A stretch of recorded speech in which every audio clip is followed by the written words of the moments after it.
Imagine sending your teenage daughter to buy sweets for her birthday, and instead, she is ambushed by 6 older women screaming that she is unchristian and a bad sister.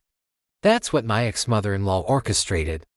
But what she didn't realize, I had a weapon she could never defend against: the truth. And when I unleashed it, her entire church turned on her. If you've ever tasted the sweet satisfaction of karma striking back, smash that like button, subscribe for more true revenge stories where justice doesn't just knock, it kicks down the door. And let me know in the comments, what is the most unbelievable lie you've ever heard someone tell? I'm a 46-year-old widow. I live with my 2 daughters to 17 and 15. Their father, my ex-husband, died last year in a tragic accident. But grief wasn't what destroyed us. Betrayal was. See, before his death, my ex had an affair. A long one. He fathered 2 sons with another woman. And when he died, she died shortly after too, leaving those boys orphaned. Now, instead of rallying around my daughters, who had just lost their father, my ex-in-laws, both nearly 80, decided to wage war. They tried to take custody of my daughters. They tried to move into our home. And when I refused, they painted me as the villain.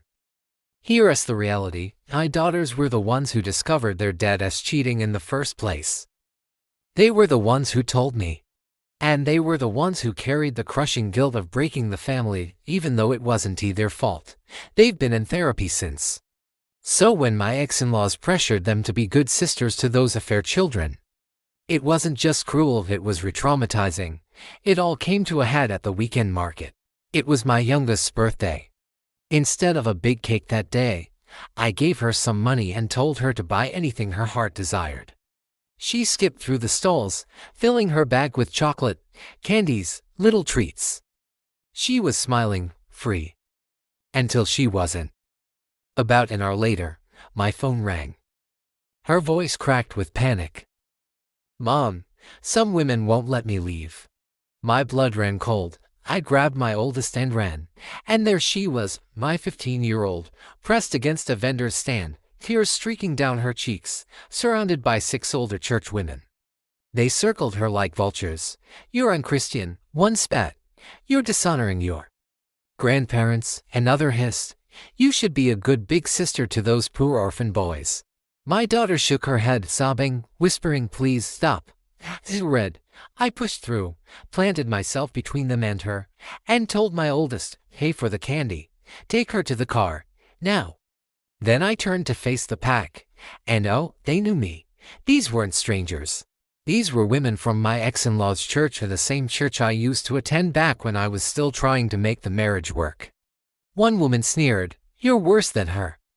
You failed as a wife and mother." "A good Christian woman obeys her husband's parents," another added. "You've abandoned your duties. Shame on you." My fists clenched so hard my nails dug into my palms. I wanted to scream. Instead, I gave them a verbal lashing they'll never forget. The shouting grew so heated the market manager kicked us all out, and as I walked to my car, those women followed me, screeching like a mob. When I slammed the car doors shut and pulled away, my daughters were shaking, and inside me, something cracked. This wasn't just harassment. This was war. That night, after tucking my girls into bed, I reached out to a church friend I still trusted. And he confirmed my suspicion: my ex-Mill was behind it all. She had posted a massive sob story in the church's Facebook group. According to her, my daughters and I had abandoned her and her husband. We had left them penniless, which was false. They got my ex's will and assets. We refused to care for their grandsons, making us heartless. But the worst part, to cover her son's cheating, she spun an outrageous lie. She claimed the other woman wasn't his mistress, but our surrogate, and I supposedly rejected the boys because they weren't girls. My stomach turned. How dare she? But here's the thing, I had proof. All of it because when my ex died, our divorce wasn't finalized. Which meant I still had every piece of evidence I had gathered.